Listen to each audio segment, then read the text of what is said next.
에서 8절을 교독을 하겠습니다. 그 후에 바울이 아덴을 떠나 고린도에 이르러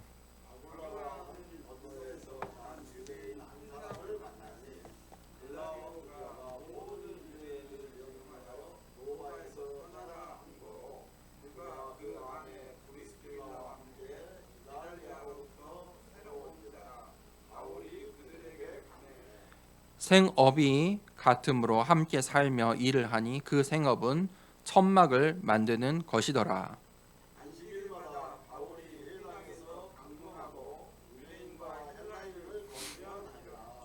실라와 디모데가 마게도냐로부터 내려오매 바울이 하나님의 말씀에 붙잡혀 유대인들에게 예수는 그리스도라 밝히 증언하니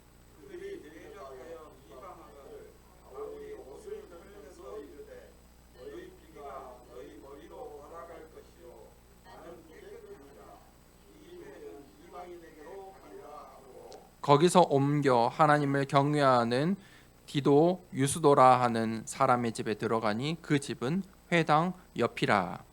또 회당장 그리스보가 온 지방과 더불어 주를 믿으며 수많은 고린도 사람도 듣고 믿어 세례를 받더라. 아멘. 하나님의 말씀에 붙잡혀라는 제목으로 함께 말씀을 나누겠습니다. 우리가 서로 먼저 가져야 될 힘이 있습니다. 힘이 없으면 아무것도 할 수 없습니다. 내가 힘이 있다면 어떤 어려움과 어떤 핍박이 와도 그것을 이겨낼 수 있습니다. 코로나가 와도 힘이 있고 면역력이 있는 사람은 그거를 가뿐히 이겨냅니다. 우리가 잘 봤죠. 평소에 면역력이 약하고 몸이 약한 분들은 그 코로나 이 질병을 이겨내지 못해요. 마찬가지입니다. 영적인 흐름이 있습니다. 우리가 영적인 힘이 없으면, 이 힘이 없으면 어떤 문제와 사건을 만나면 흔들리고 넘어지게 되어 있습니다. 그래서 나를 살리는 힘을 먼저 가지고 있어야 됩니다. 자, 나를 살리는 힘을 그러면 우리가 어떻게 가져야 됩니까? 우리가 육신은 어떻게 힘을 갖습니까? 밥을 잘 먹고 운동을 하면 육신에 힘이 생깁니다. 면역력도 생기고 건강이 좋아지죠. 그런 시작을 해야 됩니다. 그러면 우리의 영적인 건강도 마찬가지입니다. 시작하셔야 됩니다. 내게 주신 하나님 자녀의 그 신분과 권세를 누리셔야 됩니다. 매일매일 그것을 누리셔야 됩니다. 그래야 힘이 생깁니다. 무슨 말입니까? 반대로 내가 끼니를 거르고 편의점의 음식으로 배를 채우고 운동도 게을리하고 매일 누워만 있고 어떻게 됩니까? 뇌와 우리의 육신에 문제가 옵니다. 감정도 병이 들고 우리의 육신도 보이지 않는 나의 몸 안에 이 기관들이 병이 와요. 내가 하나님 자녀의 이 신분과 권세를 누리고 사용하지 않으면, 사용하라 주신 건데 그거 사용해야 돼요. 사용하지 않으면 문제가 와요. 권세를 사용하셔야 됩니다. 하나님 자녀의 신분과 권세를 매일 누리고 사용하셔야 돼요. 그래야 힘이 생겨요. 우리 몸에 있는 근육을 어떻게 키웁니까? 제가 설명드렸었죠. 운동을 배우면 근육을 파괴시켜요. 찢어요. 그러면 우리 몸이 다시 그거를 회복하려는 이 능력이 있어요. 그래서 강한 이 무거운 물건을 들고 열심히 달리기를 해서 나의 몸이 피곤할 때까지 운동을 하면은 거기에 다시 재생하면서 더 새로운 근육, 새로운 나의 몸에 이 새로운 것들이 막 분비가 되고요. 건강해져요. 피도 새로운 건강한 피들이 생기고 그게 운동의 비밀이에요. 영적인 건강도 마찬가지. 하나님 자녀의 신분과 권세를 계속 사용하셔야 돼요. 나를 살리는 힘, 그 시작을 하시면서 어떻게 해야 되냐면 질문을 잘 하셔야 돼요. 잘못된 질문을 하면요, 반드시 잘못된 답이 나와요. 우리가 고민하고 생각하지요. 어떤 사건을 만나고 사람을 만나면 질문을 하게 되어 있어요. 근데 그 질문이 틀리면요, 그 문제가 되고 그 사람이 문제가 되고.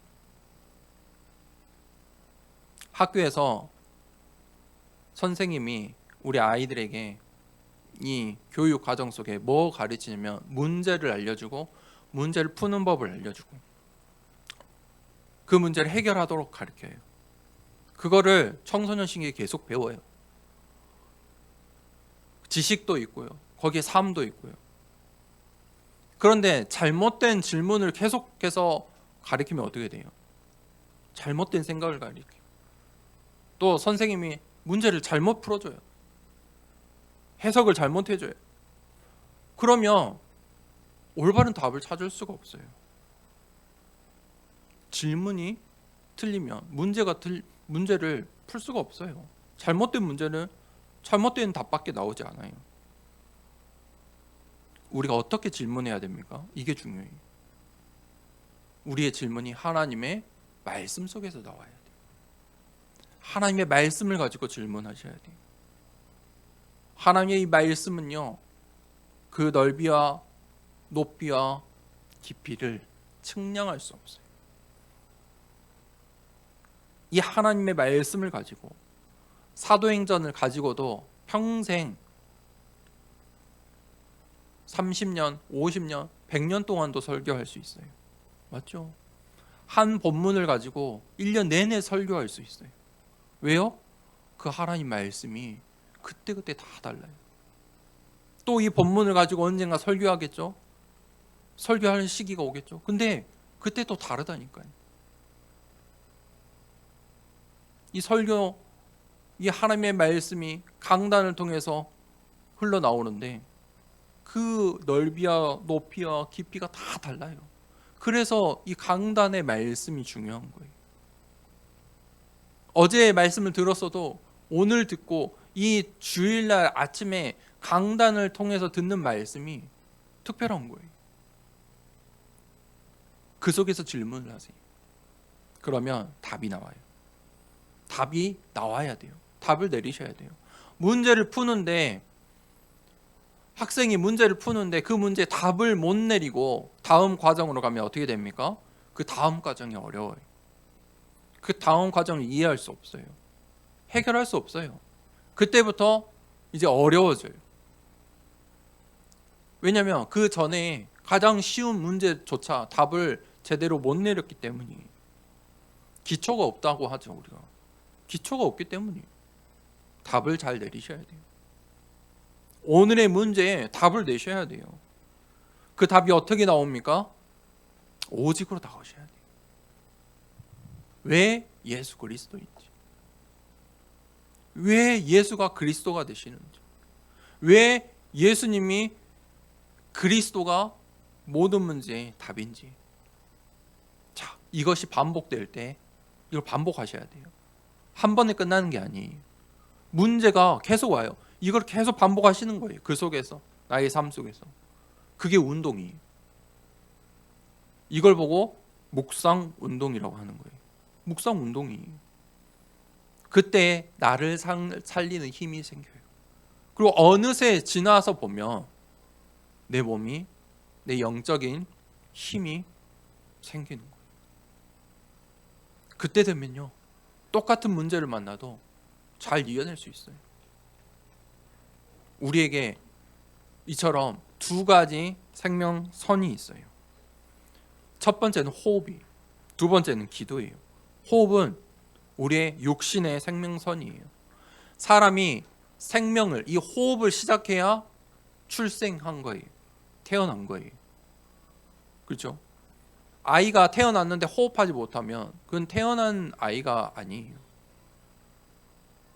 죽은 아이로 태어난 거예요. 호흡을 해야 이 땅에 태어나요. 우리 몸이 큰 사고를 다쳐서 사지가 움직일 수 없어요. 식물 인간이라고 하죠. 하지만 그 식물 인간에게 호흡이 있으면 살아있는 상태예요. 식물 인간으로 몇 년을 누워 있어도 호흡이 있으면 산 사람이에요. 호흡은 중요해요. 생명을 의미해요. 그런데 이 호흡이 부족하면 어떻게 됩니까? 뇌에 그 호흡이 부족하면 뇌가 문제가 와요.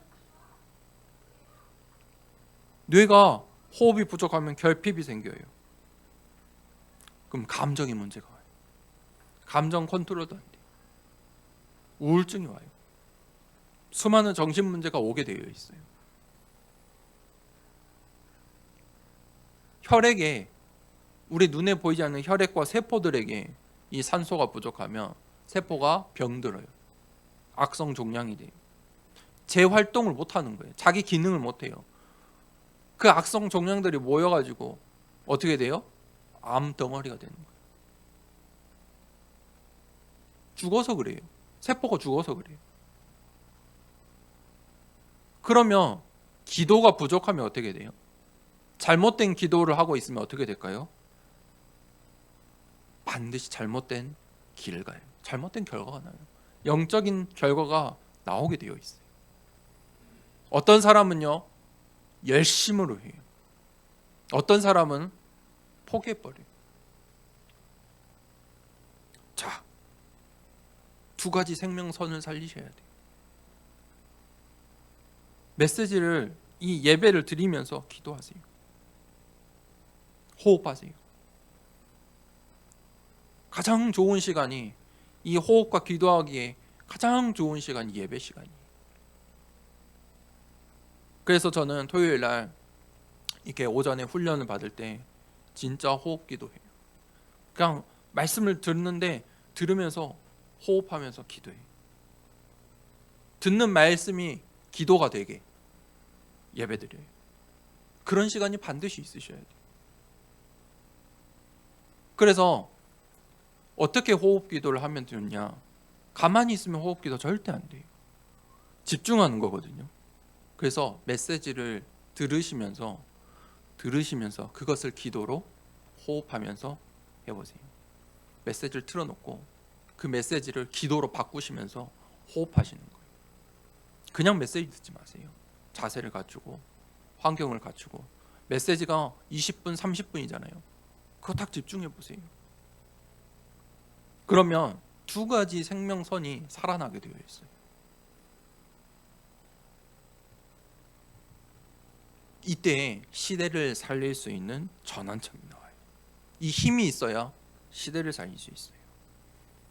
3시대가 무엇입니까? 우리의 과거, 현재, 미래예요. 사람들은 과거, 현재, 미래 속에 넘어져 있어요. 거기에 갇혀 있어요. 다 거기에 불안하고 두렵고 떨고 있어요. 상처를 가지고 살아가요. 그런데 우리는 이 시대를 살릴 수 있는 전환점의 응답이 와요. 누림, 기다림, 도전이. 우리는 그 속에서 나의 과거와 현재의 미래의 답을 찾는 거예요. 답이 내려졌어요. 오늘 내가 누림, 기다림, 도전하고 있는 거예요. 그때 나를 살리는 힘, 나를 살리는 그 힘이 응답으로 오게 되어 있어요. 자, 오늘 이 서론의 이 비밀을 한 주간 동안에 묵상하시고 실천하시고 도전하는 모든 우리 성도님들에게 축복합니다. 바울이 아덴을 떠나서 오늘 고린도로 들어갔습니다. 고린도 전도를 봅시다. 아덴을 떠났다. 그래서 고린도에 도착했습니다. 사람은 이 시공간의 제약을 받아요. 자, 시간과 공간의 제약이 있어요. 그래서 우리에게, 사람에게 시간표라는 것은 중요해요. 바울이 아덴에 계속 머물러 있으면 고린도의 응답이 없어요. 아덴을 떠나야만 고린도의 응답이 있는 거예요. 바울이 아덴에서 응답을 못 받았잖아요. 적은 응답을 받았어요. 다른 지역과 달리 뭔가 달랐어요. 그 우상 도시에서 이 바울이 흥분하고 감정을 가지고, 그래서 내가 응답 받을 때까지 머물러 있을 거야, 여기서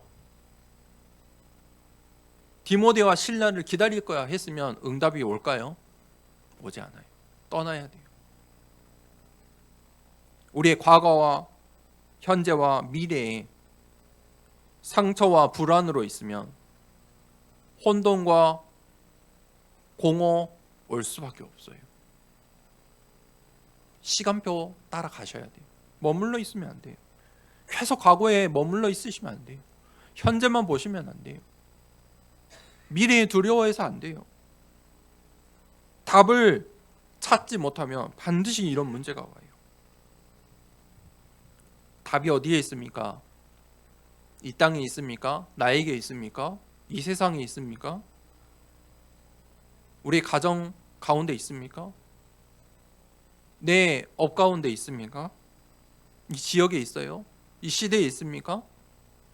없어요. 답은 하나님 말씀 가운데 있어요. 그래서 오늘 이 자리에 우리가 예배드리고 있는 것 아닙니까? 바울은 아덴을 떠나 고린도에 갔어요. 고린도라는 시간표가 있는 거예요. 고린도의 시간표에, 고린도에 도착했을 때 바울의 마음은 어땠을까요? 아덴에서 겪었던 그 경험들, 아덴에서의 응답을 생각하면서 고린도에서는 어떻게 이 고린도 전도를, 이 캠프를 시작했을까요? 아마 아덴에서 내가 했던 일들, 아덴에서 일어났던 일들, 그런 것들을 잘 점검했을 거예요. 그리고 성령 인도 받아야지, 이런 마음을, 이런 기도 제목을 가지 않았을까 싶어요. 그래서 고린도 전도는 이 18장을 잘 보면 바울이 성령 인도 받으려고 애쓰는 모습들이 나와요. 무슨 말입니까? 사건, 문제, 상황 속에 속지 않고 다시 우리가 성령 인도 받으려고 애써셔야 돼요. 아덴의 시간표에 속으면 안 돼요. 떠나서 고린도로 가라. 기도와 말씀의 흐름 속으로 들어가라. 내가 잠시 놓칠 수 있어요. 속을 수 있어요. 거기에 머무르시면 안 돼요. 떠나서 고린도의 응답으로 가셔야 돼요. 이 세상의 역사가 있어요. 그런데 하나님 나라의 역사도 있어요. 아덴의 그 우상 도시에 속지 말고 고린도로 떠나야 돼요. 사단이 원하는 사단의 나라의 역사들이 있다니까요. 거기에 속으시면 안 돼요. 하나님 나라의 역사를 보고 그 역사의 흐름 속에 있으셔야 돼요. 하나님의 말씀의 성취의 흐름 속에 있으셔야 돼요. 그래야 응답이 있어요. 바울이 왜 아덴에서 응답을 놓쳤어요?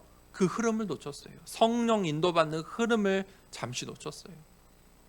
우상 도시를 보고 철학자들을 만나고 자신이 가진 옛 지식과 자신의 그 철학을 가지고 아덴 사람들을 설득하려고 한 거예요. 그러니 성령의 역사가 일어나지 않아요.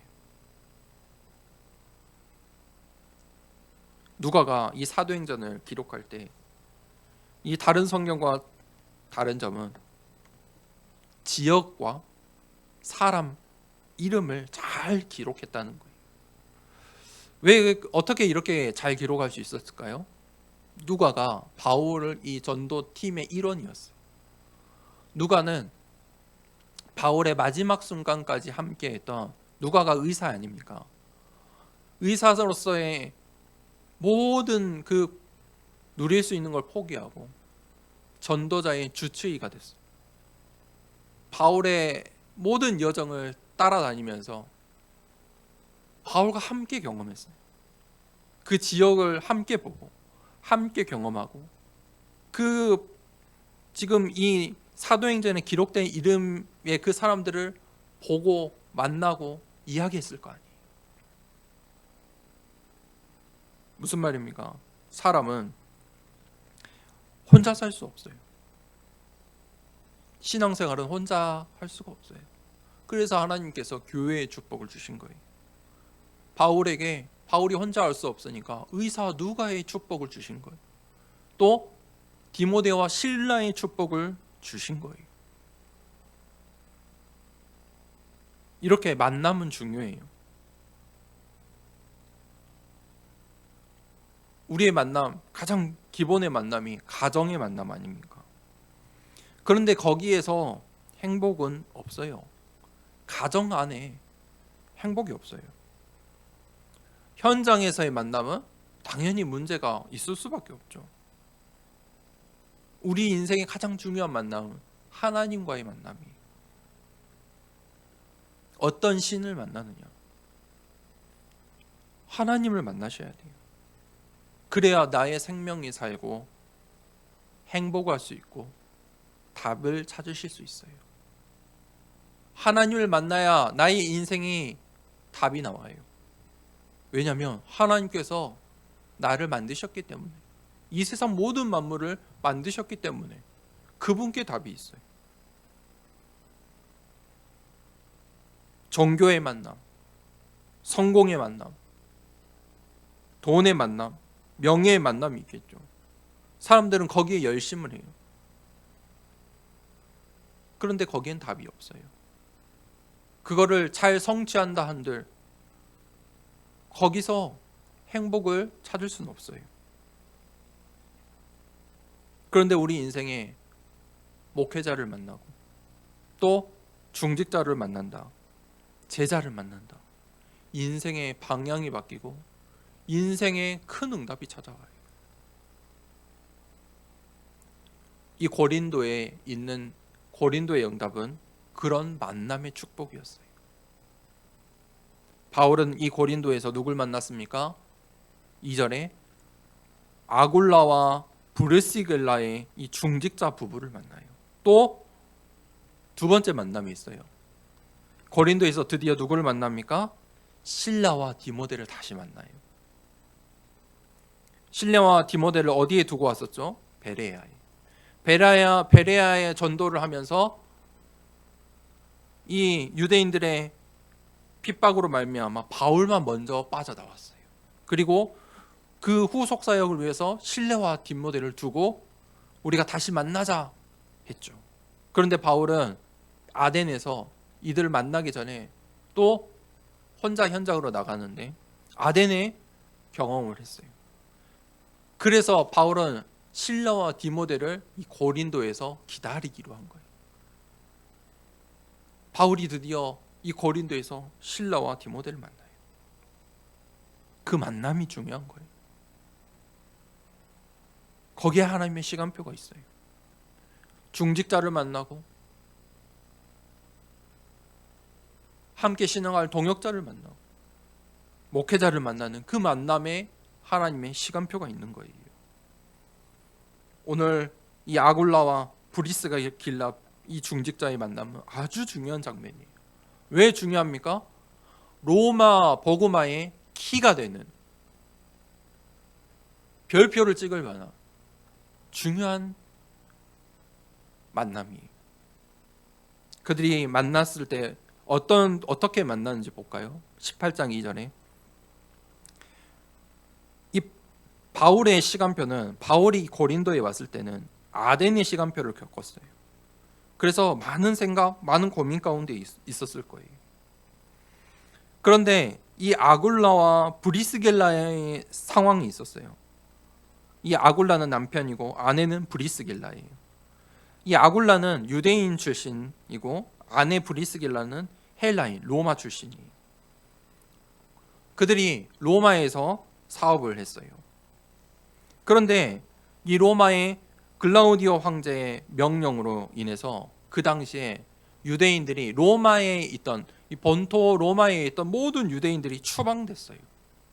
그 사건으로 말미암아 이 아굴라와 브리스길라는 자신들의 모든 것을 다 빼앗기고, 추방이라는 것은 빼앗기는 거예요.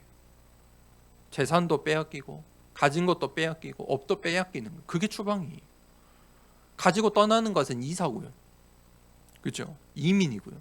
추방을 당했어요. 다 빼앗기고 추방당했어요. 한마디로 고린도로 도망쳤다는 거예요.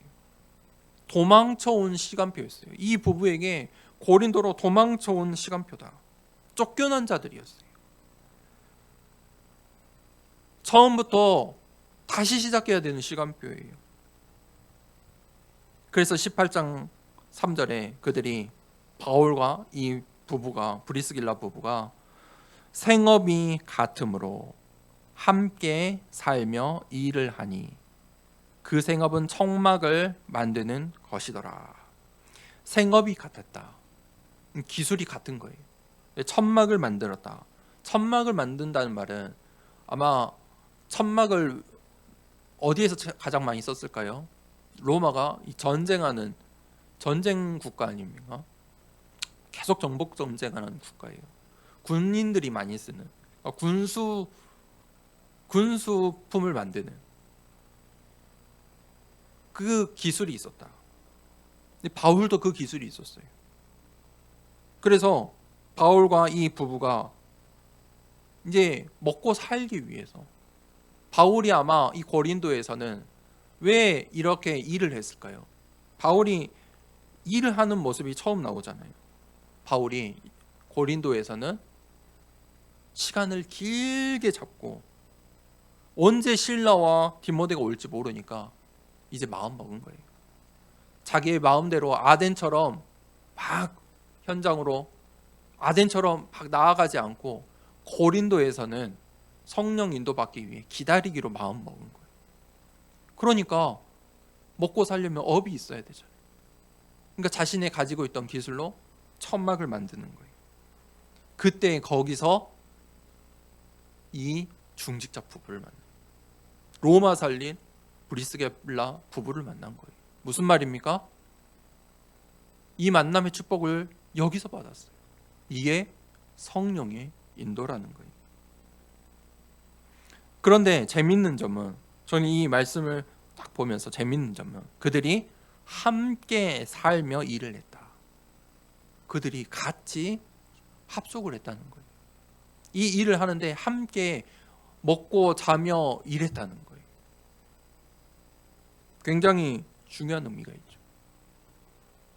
이 만남이 로마 복음화의 가장 중요한 전도팀의 응답이 되었어요. 미래의 로마 복음화의 주역이 되었어요. 주역의 만남이었어요. 문제 속에는 답이 있어요. 바울과 이 브리스길라 부부가 문제가 없었다면 고린도로 오지 않았어요. 갈등의 갱신의 시간표가 있어요. 바울이 이 천막 치는 일을 하러 현장에 나오지 않았으면 이 부부를 만날 수가 없다니까요. 위기가 기회예요. 응답이 없는 것 같지만 거기에 하나님의 응답이 있어요. 이 중직자 부부에게 모든 것을 다 빼앗겼잖아요. 추방당했어요. 그런데 인생의 가장 중요한 목회자와의 만남에 응답이 있는 거예요.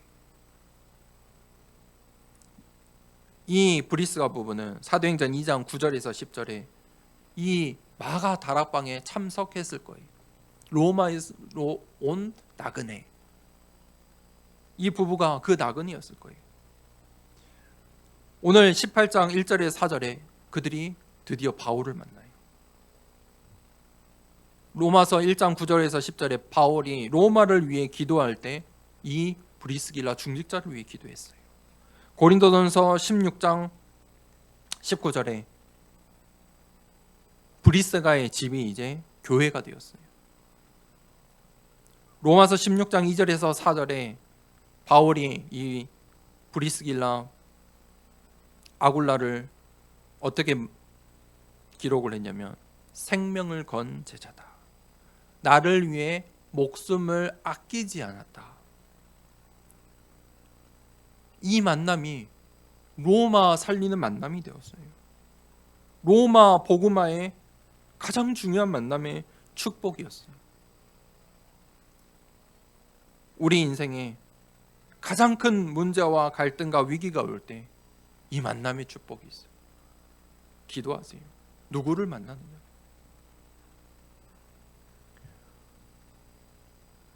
이 만남이 영원한 작품, 로마 복음화의 작품이 되는 거예요. 세 번째 대지, 바울이 드디어 5절에 실라와 디모데를 만나요. 자, 바울이 이 중직자 부부와 업을 같이 하면서 4절에 안식일마다 바울이 회당에서 강론하고 유대인과 헬라인을 권면하니라. 함께 사역하고 있었어요. 그때 5절에 실라와 디모데가 마게도냐로부터 내려오매 바울이, 자 보세요. 이 성경의 이 순서가 중요해요. 누가가 그냥 기록한 게 아니라니까요. 바울이 이 중직자 부부를 만나고 동역자 제자들을 만났어요. 실라와 디모데가 마게도냐로부터 내려오매 그 다음에 어떻게 됐어요? 바울이 하나님의 말씀에 붙잡혀. 바울이 드디어 다시 하나님의 말씀에 붙잡혔다. 하나님의 말씀에 붙잡혔다. 무슨 말입니까? 다시 성령의 인도받기 시작했다는 거예요. 하나님의 말씀이 바울을 통해 성취되기 시작했다는 거예요. 유대인들에게 예수는 그리스도라 밝히 증언하니. 이 하나님의 시간표, 성령의 인도받는 이 절대의 시간표 속으로 들어가길 축복합니다. 그때 유대인들은 어떻게 합니까? 그들이 대적하여 비방하거늘. 대적하고 비방했어요. 바울이 복음을 전하는데 하나님 말씀에 붙잡혀 이제 복음을, 예수 그리스도를 말하는데 대적하고 비방했어요. 복음운동, 예수 그리스도의 순수한 오직의 이 복음 운동을 하면 반드시 사람들은 이렇게 화를 내요. 사단이 알아요. 뭐 하는지 알아요. 중상모략하고 비방하고요, 비판하고요. 어떻게 공격합니까? 사실을 가지고 공격해요. 윤리적인 것을 가지고, 도덕적인 것을 가지고, 사람들이 이 세상 사람의 눈높이를 가지고 비방해요. 왜요? 어둠과 빛은 공존할 수가 없어요. 고린도 가운데 예수 그리스도의 빛이 비춰지니까 어둠은 가만히 있지 못해요. 반드시 기억하세요.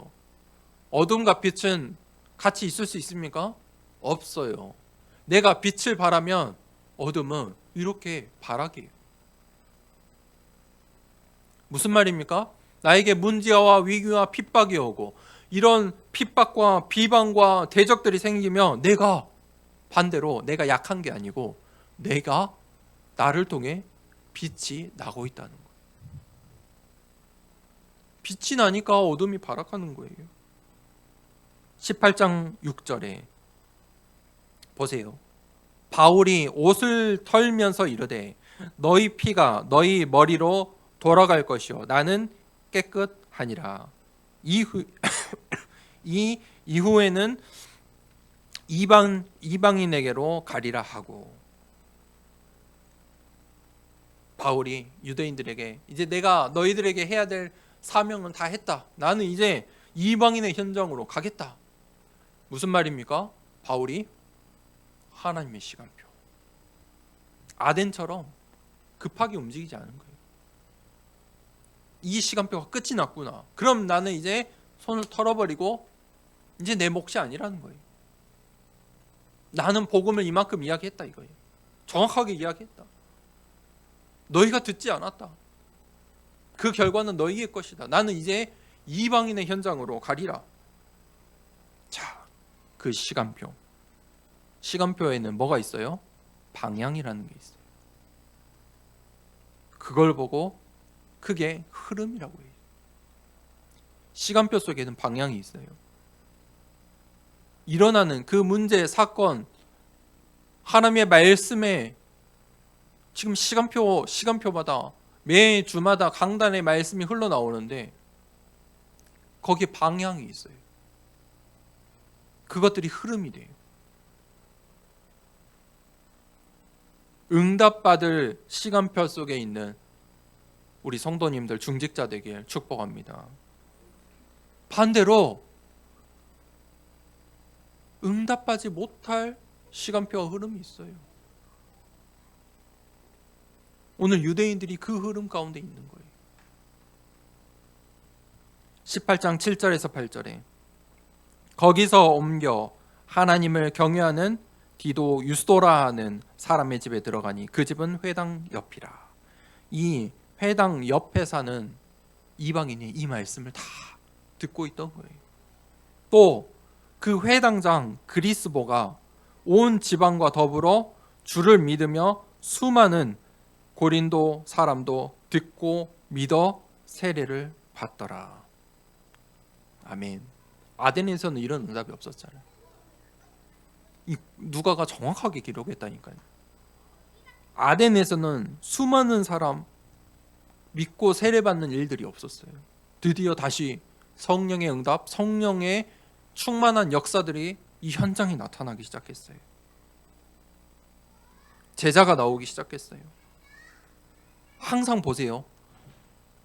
한 지역을 살리고 교회를 살리는데 어떤 일이 있냐면 제자가 일어나고 그 제자의 집, 온 지방과 그 가정의 복음화가 일어나요. 그리고 나서 그 지역에 많은 사람들이 복음을 받아요. 그리고 교회가 세워져요. 왜 아덴의 이 결과는 달랐냐면 아덴은 제자는 소수의 제자, 중요한 제자는 일어났지만 아덴은 늦게 교회가 세워졌어요. 이 바울의 2차 전도 여행으로 교회가 세워지진 못했어요. 그래서 다른 응답이라고 말하는 거예요. 하지만 이 고린도에서는 교회가 세워질 응답이 받아요. 교회가 세워진다는 것은 중요한 거예요. 굉장히 하나님의 그 특별한 시간표가 있는 거예요. 오늘 이 응답을 어떤 시간표에 받았습니까? 우리 이것을 봐야 돼요. 어떤 시간표에 왜 이런 응답을 이때에 받게 되었는가? 바울이 누굴 만났어요? 중직자 아굴라와 브리스가 부부를 만났고 실라와 디모데 동역자들을 만났다는 거예요. 그때 성령이 역사하셨어요. 누가는 그 흐름을 기록하고 있어요. 그때 고린도 교회가 세워져요. 이게 하나님이 하시는 일이에요. 결론입니다. 영적인 세계가 있어요. 누가가 아주 잘 기록했어요. 아주 섬세하게 기록했어요. 뭐를요? 영적인 세계를. 바울의 지식과 지혜로는, 바울이 가진 것으로는 할 수 없다는 거예요. 그게 아덴 전도예요. 누가가 기록 안 해도 되잖아요. 바울이 실패한 이 현장을 기록하지 않아도 되잖아요. 생략해도 돼요.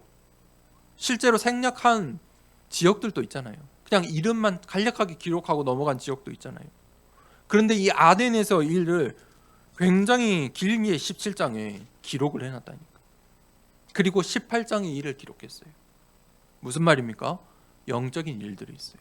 영적인 세계가 있어요.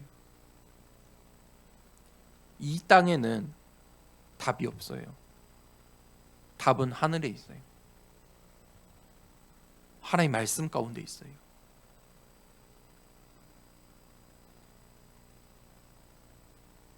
교회가 많은데 목사님들이, 목회자들이 영적인 사실을 몰라요. 아는데 믿지 않아요. 본인들이 믿지 않아요. 영적인 세계를 중요하다고 생각하지 않아요. 하나님의 말씀은, 이 성경을 잘 문법적으로, 문학적으로, 지식으로 이해하는 게 중요한 게 아니에요. 문장을 해석하는 게 중요한 게 아니에요. 성경이 말하는 바가 중요하잖아요. 성경을 통해서 하나님이 나에게 주시는, 우리들에게 남겨두신 그 비밀이 중요하잖아요. 뭐가 중요해요? 영적인 세계가 있다는 거예요. 하나님 나라의 일이 있고 사탄 나라의 일이 있고 이 세상 나라의 역사가 있다는 거예요. 이것을 볼 수 있어야 복음이란 답이 나와요.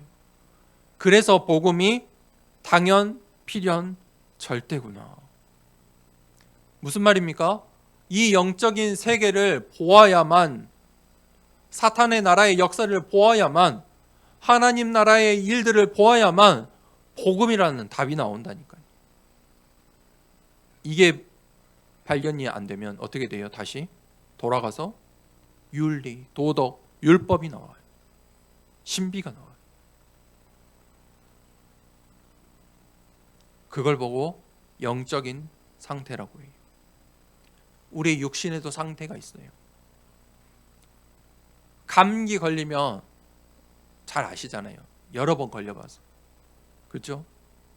감기 왔다라는 어떤 그게 있죠. 자신만의 느낌이. 아, 나 감기구나.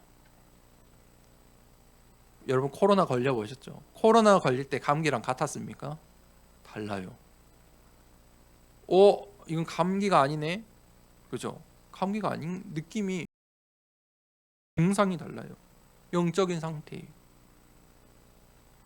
내가 어떤 영적인 상태에 있느냐, 그게 보여요. 그러면 기도가 달라져요. 우리가 나를 살리는 힘, 그 힘을 가지고 있어야 돼요.